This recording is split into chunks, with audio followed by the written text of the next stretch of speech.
Okay, so let me tell you the stories for my kids' sake of how we met. Aaron and Tiara were in grade school, and Story worked at the school, Baldwin Hills, and he worked at the park, Baldwin Hills. And I used to pick them up after school, and I would just wave to him, say, "Hi, how you doing? Okay, see you later." And that went on for about 6 months. I wasn't even interested. I actually was just really had given up men. I was tired of the games and so forth and so on. So anyway, I volunteered for a trip to Magic Mountain with my kids with the daycare, the after school care. And he went and I went, and we sat on the bus and talked and talked and talked. And then our groups kind of hung together. And we got on the jet stream, and I got on with two of the kids, and he was alone in one of the boats. And this really big guy came and got in the boat with him. And I just felt so bad for him that I called him over and invited him to get in our boat with us. So he sat behind me, and when we were going up the jet stream, it made me fall back into his arms. And it was a moment of clarity. I don't know how, why, or what, but I felt like that was where I was supposed to be, in his arms. His arms being around me felt like home.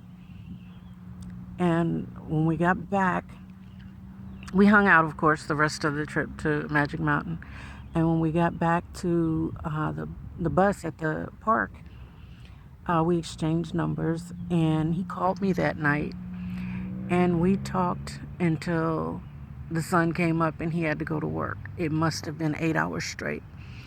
Um, and I mean, no dead airspace either. We were talking, which is a rarity for that kind of time at that kind of morning. So anyway, after that, we were kind of inseparable. Uh, the following weekend was Labor. This was August 27th, 2000. I'm sorry, 1995. And 1994. I'm sorry, 1994. And Labor Day weekend, he brought me over some food and fixed my oven. His mother had the barbecue going. It was their holiday, and from that point on, we were just together. 4 months later, Christmas Day, my parents came to his parents for Christmas dinner, along with other relatives, and they got along. Our parents met, got along, and in his mother's living room, he asked me to marry him. He got down on one knee and asked me to marry him, and I said yes. And then, January, I got pregnant, and I wanted us to get married on August 27th, which would have been a year after we got together. And he decided that I would be like about 8 months, about 8 months pregnant in the heat, and he wasn't having it. So he said, pick another date closer, sooner. So I picked May 27th, and that's where we are today, May 27th, 2016. Unfortunately, he's not here. He died September 8th, 2004. And he left behind 5 kids: Tiara, 31, Aaron, 29, Tyler, 20, Xavier, 18, and Cheyenne, 17. And now we have 2 grandbabies, Braylon, 10, and Yuri, 2. And so that's our family. And he would have been an awesome grandfather because he was an awesome father. Um, and it just goes to show people that you don't have all the time in the world that you think. He died from sudden cardiac arrest. They would have needed a defibrillator to jumpstart his heart within 5 minutes for him to live. And that didn't happen. And after the autopsy, they found out that he had cardiomyopathy, hypertrophic cardiomyopathy, and that it is hereditary, or not.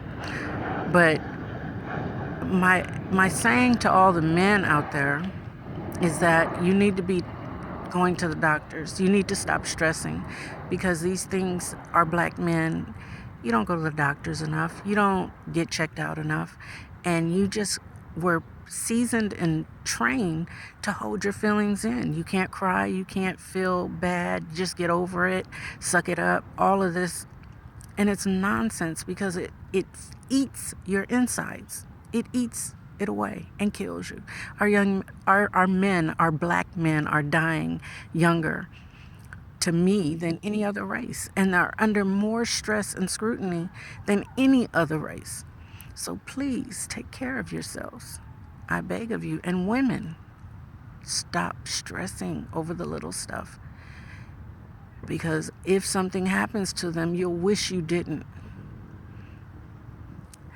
Well, this is my testimony to let you know that I miss my husband so much. I love him. I will always love him, no matter what. And happy anniversary, babe. It should have been 21 years and kicking, but it is, in any case, because I still feel you in my heart every day, in every way. I love you.